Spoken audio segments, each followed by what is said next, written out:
Next up we have our speaker for today and our last day of our week of events. The program for today is called Death to Apartheid, A Farewell to Zionism. We'd like to first thank everyone that has made this program possible. Amir Abdel Malik needs no introduction, but just real quickly, he's the Imam of Masjid al-Islam in East Oakland and part of the Sabiqun movement. Without further ado, Amir Abdel Malik Ali.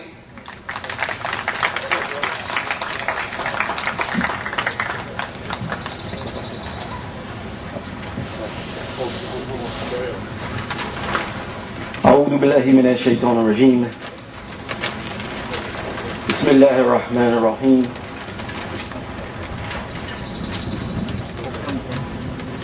أشهد أن لا إله إلا الله وأشهد أن محمدا عبده ورسوله. I seek refuge in Allah from Shaitan the accursed.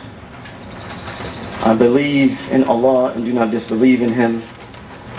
I bear witness that there is nothing worthy of worship except Allah.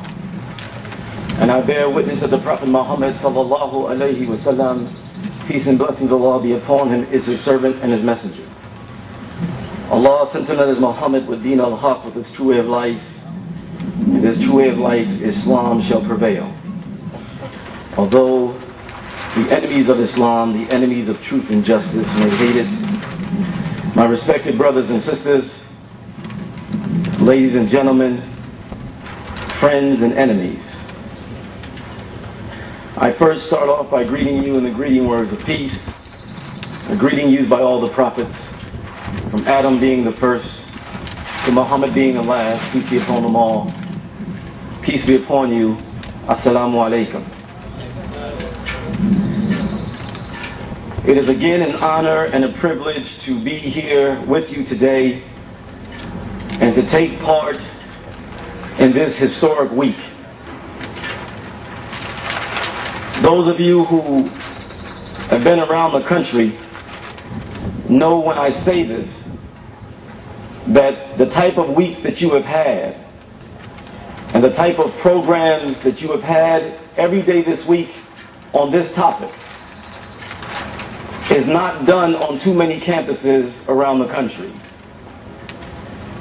You can go to other cities on the East Coast, in the Midwest, in the Southwest, and they unfortunately would not consider having programs dealing with the evils of Zionism and dealing with the evil policies of the apartheid state of Israel. You have shown once again, Muslim Student Association, that you are on the forefront of this struggle.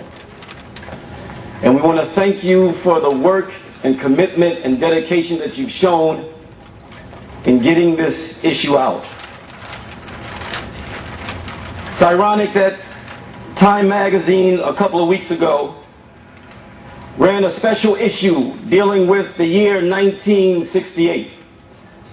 Some of our OGs in the crowd remember 1968. And Time magazine said on the cover, 1968, the year that changed the world.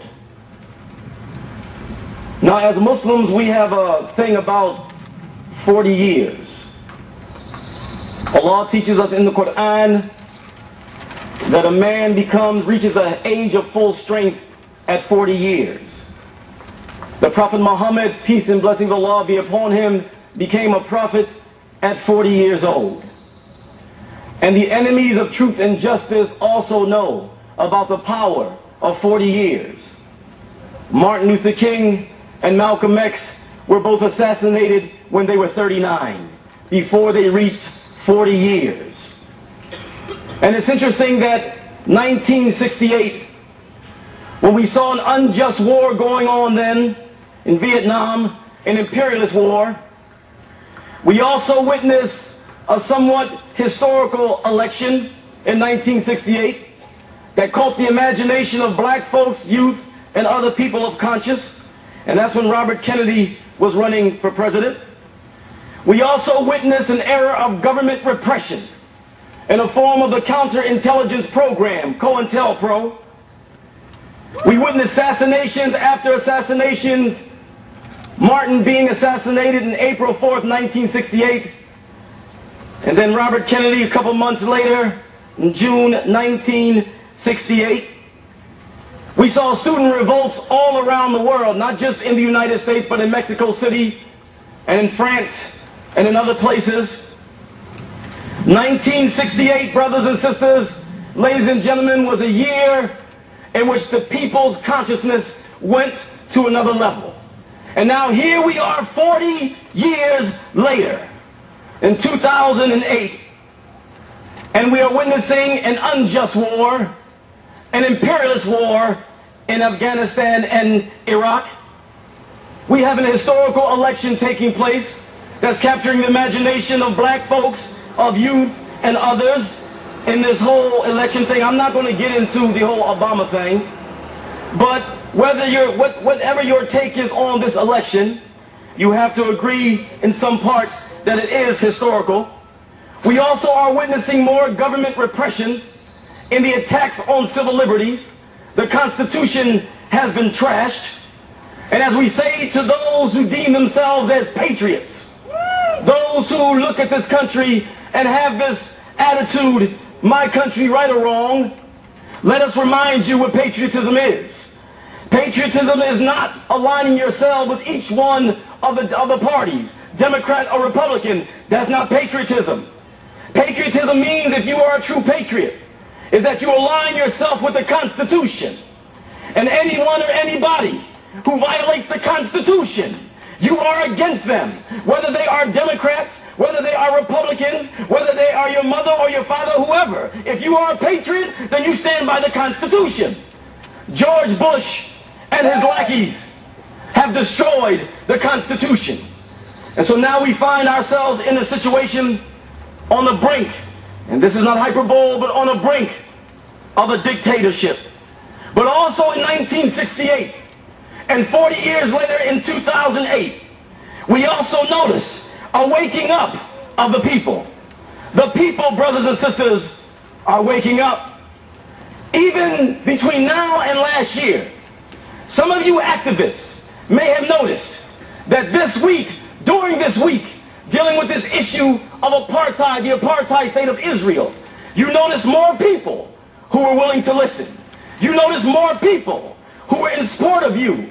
People who you never expected were coming up to you and thanking you for doing these types of programs. Allah produces the results. But one of the things that we have to do is keep on working, keep on showing commitment, keep on showing dedication, and that's exactly what you are doing.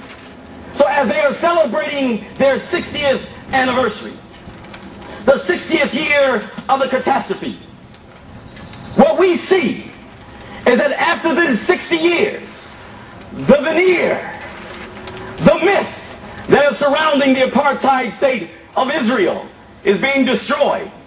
This veneer of being a democracy, this veneer of being a country that advocates human rights, this veneer of Zionism being a liberation movement, and so on and so forth, the veneer is slowly being wiped away after 60 years. And so when we talk about the death of apartheid, when we talk about the death, because that's all Zionism is, it's apartheid. So when we talk about the death of Zionism and the death of apartheid, the first step that leads to that death is that we do not accept the false images that they have created about themselves. You are not a democracy. You are not a freedom movement. You are colonialist. You are imperialist. You are a country that believes in apartheid, colonialism, racism, and occupation. And see, just like the emperor's new clothes, when the people, when that youth did not see the emperor in the image that the emperor wanted to be seen, the emperor went on the defensive and he had to retreat. As soon as that youth told the emperor, all you got on is your dirty drawers, that's all you got on. See, when the emperor was being looked at as being someone who was well dressed, someone who was in his fineries, when he was looked at like that, he felt strength and he felt confidence. But when that little boy said he got nothing